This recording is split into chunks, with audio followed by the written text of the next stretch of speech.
мигрант полкетка жүрөбүз кыйналып, soğukta ısıkta ötürüyoruz Moskva mürünün yerinde. Biz dayı tarafı, bütçe tarafı Kırgızstan'ın baraldığı niyetimiz var. Бул Орусияда иштеп жүргөн кыргызстандык мигранттардын бири. Алар Эмаком курулуш компаниясына 3 жылдан бери акча төгүп, бирок үй ала албай алданып калышканын айтып, клубга кайрылышты. Эмаком компаниянын жанагы ызычуусун көргөндөн кийин биз уже токтоп калдык. Биз ону билбей эле төлөй берип, банкка. Нурзаттын Орусияда эмгек миграцияда жүргөнүнө 20 жылга чукулдады. Анын 2 баласы бар. Учурда үй кызматкери болуп иштейт. Ал оштон үйлүү болом деп курулуш компаниясынан 2 квартира сатып алууга келишим түзүп, 2-3 жыл акча төгүп келген. 2 квартираман тең 60-70% пайыз төлөп койгонбуз, уже калганын кармап турабыз. Эгер үйдү бизди берип, бүтүрүп күлүчүбүздү колубузга берсе, биз колубузда кармап турганбыз да, сразу төлөйлүк дегенбиз. Батирин квартиранын күлүчүн ноябрь айында бериш керек эле, мына кел атат ноябрь. Ал үйүбүздүн күлүчү эмес, үйдүн каркасы дагы тура элек. Кирпичи дагы башталган жок. Орусияда Нурзатка окшоп Кыргызстандан үй алайын деп Эмаком менен келишим түзгөн бир топ кыргызстандыктар бар. Алардын бири Айбек. Айбектин эмгек миграциясында жүргөнүнө 14 жыл болду. Ал Орусияда мигранттардын абалы барган сайын оорлоп баратканын айтып, ошого карабай ал үй сатып алуу үчүн иштеп жүргөнүн билдирди. Муш жагынан, экинчи жагынан мынау мобилизация деген жагынан кичине кыйынчылык болуп атат. Ушул жакта жүрүп, кыйналып тапкан акчасын ошо үй алалы деп берген адамдардын көйгөйүн ойлоп, ошол өзүбүздүн эле мигрант кыргыз элибиздин балдарын, жаш балдар, жаш кыздар алгандар бар, чоң энелер алгандар бар, эжелер алгандар бар, пенсияда жүргөн, ошолор деле 50-60га келип бул жерге иштеп үй алып алалы деген адамдар бар арабызда. Учурда курулуш компаниясынын үлүшчүлөрү токтоп калган курулушту өздөрү колго алып, аны бүтүрүүгө чуркап жүрүшөт. Бирок ал үчүн салына турган үйдүн бардык батир ээлерин таап чыгыш керек. Акчаларыбызды банкка төлөбөй, бухгалтерияга төлөп, бир прораб жалдап, ошондой жүрүш кылып атканбыз, бирок ушул жерде болгон бир 25-30га жетпеген эле пайщиктердин акчасы топтолот, ал эчтекеге жетпейт экен. Ал жер 12 этаждуу дом, ар бир этажда 8ден квартира бар. 8ден квартира болгондо 12 этажда жок дегенде 96 болуш керек, 96 квартира. 96-нын азыр бир 30 эле связда болбосок, калган 60-тайы дайынсыз. Юристтерге дагы кайрылабыз, продажадагы менеджерлерге дагы кайрылабыз. Калган договордун ээлерин таап бергиле бизге.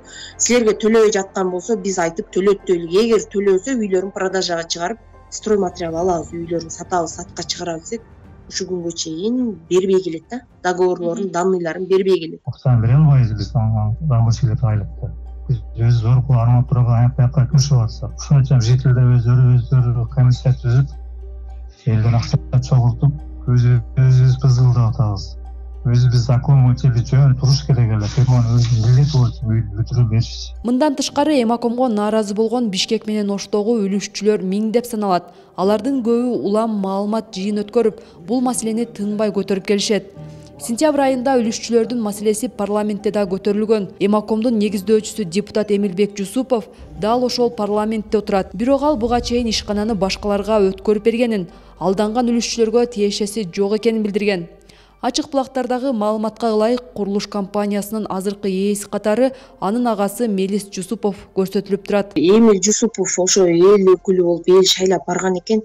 Элдин көйгөйүн чечем деп депутат болуп барыптыр. Эмил Жусупов элдин көйгөйүн чечпей эле элге көйгөй жаратты да бизге мындай. Убада аткарылбай ара жолдо калган мигранттар өлкө башчы аталган компанияны өз көзөмөлүнө алып, чара көрүшүн суранышууда. Ошолор үйдү берсе, бул жактан кайтканда да канча адамдар өзүбүздүн жерибизге кайтат эле. Азыр көбүрө эле ошо үйү жок, үйдүн айланып бул жакта жүрүшөт. 2 октябрда Эмакомдун директору тургундарды дээрлик 28 миллион сомго алдаган деген шек боюнча кармалып, 2 айга тергөө абагына киргизилген. Ага карата ири өлчөмдөгү алдамчылык беренесинин негизинде кылмыш иши козголгон. Ал эми Ош шаардык милициясына аталган компаниянын үстүнөн 9 арыз келип түшкөнүн билдиришти. 2023-жылдын январь айынан бери Ош шаардык ички иштер башкармалыгына Эмаком курулуш компаниясынын үстүнөн 9 арыз келип түшкөн. Алардын 7 арызы бүгүнкү күндө кылмыштын курамы жок болгондугуна байланыштуу кыскартылган. Ал эми экөө бүгүнкү өндүрүштө турат. Ош шаарынын тургунунан ушул курулуп жаткан үй өз убагында берилбей атат. Мен 1 миллиондон ашык акча төлөгөндүгүн билдирип, бирок айтылган убакта бүтпөй жаткандыгын билдирген. Кийин 23 ноябрда Эмакомдун башкы директору дагы өзгөчө ири өлчөмдөгү алдамчылыкка шектелип кармалды. Анын үстүнөн бир жаран арыз жазып, 2022 жылы жасалма инвестициялык келишим аркылуу акчасын көбөйтүп берүү шылтоосу менен анын 400 000 долларын алып, дайынын таптырбай кеткенин билдирген. Компаниянын башкы директору соттун чечими менен 2 айга камакка алынган. Бирок укук коргоо органы компаниянын үлүшчүлөрүнүн маселеси боюнча тергөө уланып жатканын айтып, комментарий берген жок.